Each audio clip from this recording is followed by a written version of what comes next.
80 kilometers of jungle, mountains, and unstable mud stood between two oceans.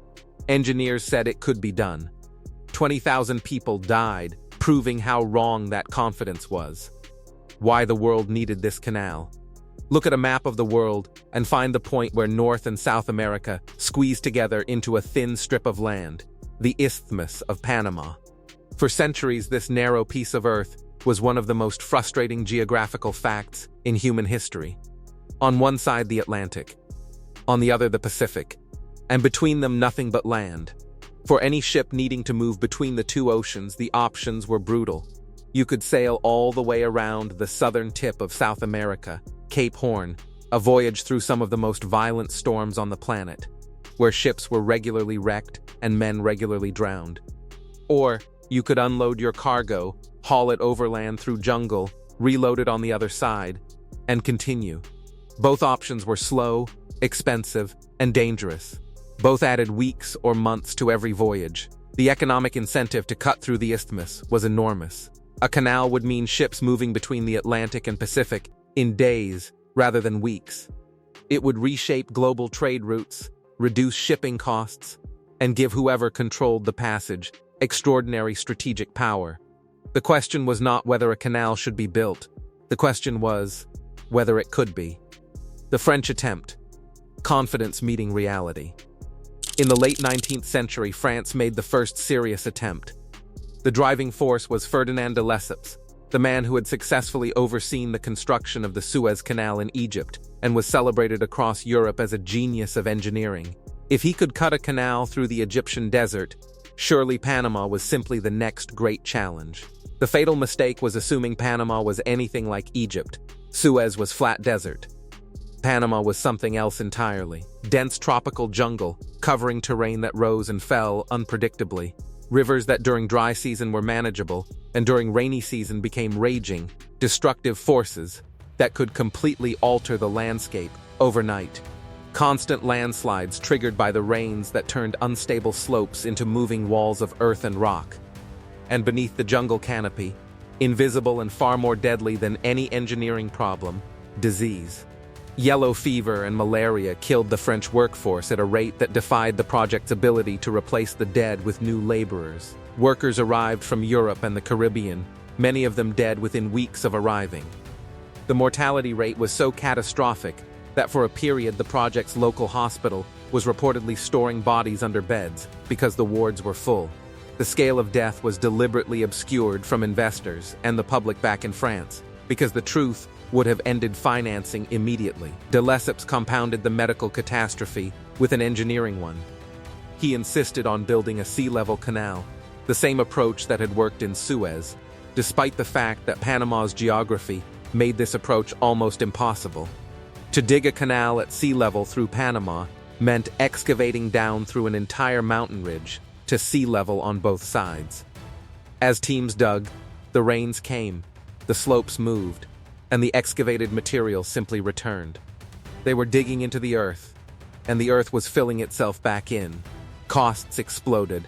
Timelines stretched from years into decades. The company raised money from hundreds of thousands of ordinary French investors and spent it at a rate that could not be sustained. By the early 1890s, the French enterprise had collapsed. Approximately 20,000 workers were dead. The company was bankrupt. The jungle stood largely undisturbed. The canal was nowhere close to finished. Escalation, the ground that fought back.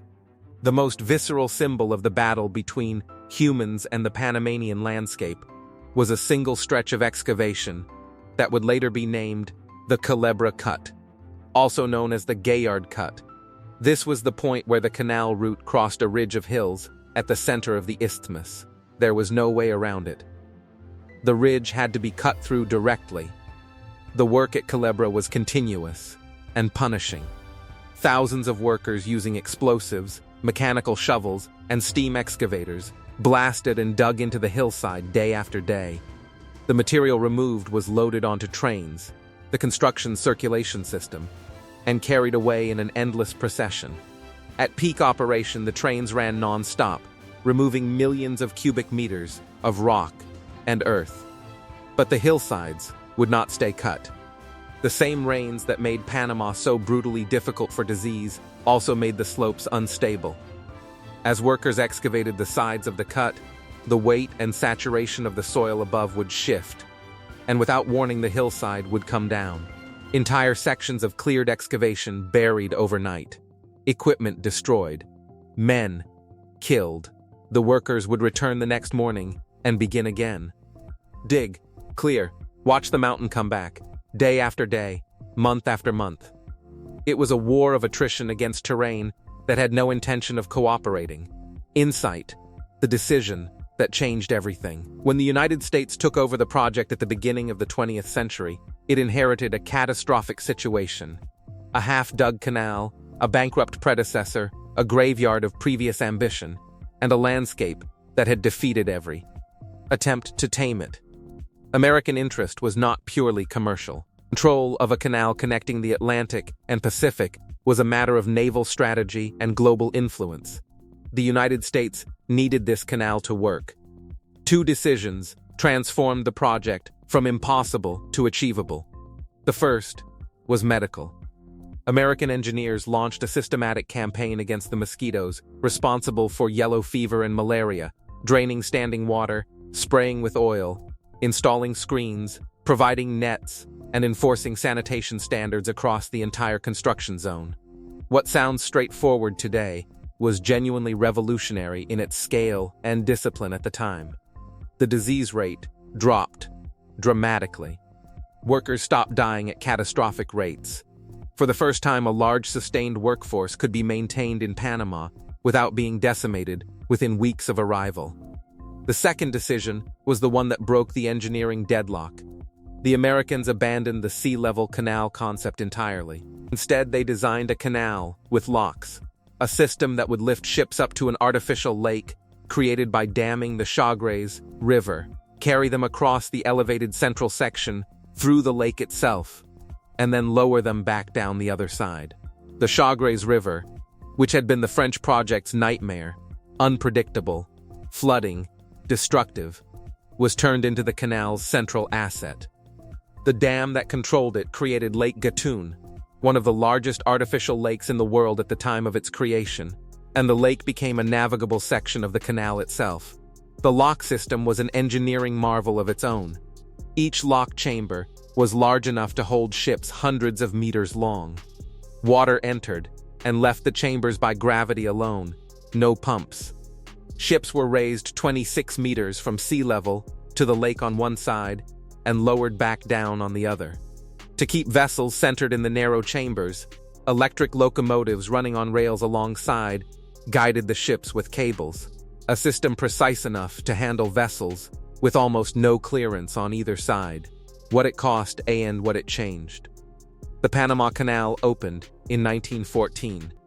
The human cost across the full history of its construction was staggering. Estimates of deaths during the American phase alone run to approximately 5,600 workers, adding to the approximately 14,000 to 20,000 who died during the French attempt. The total number of lives lost in building the canal is one of the largest tolls in the history of engineering.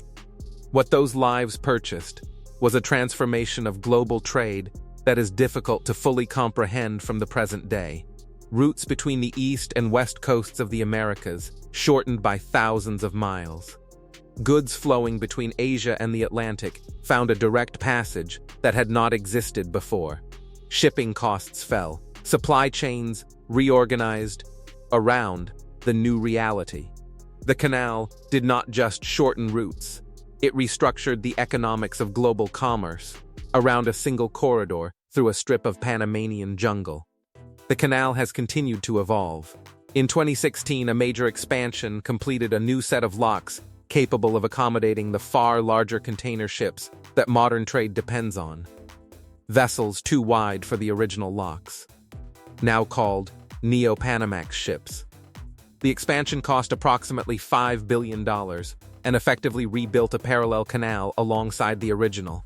Even that figure, $5 billion, sits against the backdrop of what the original construction represented in human and material cost.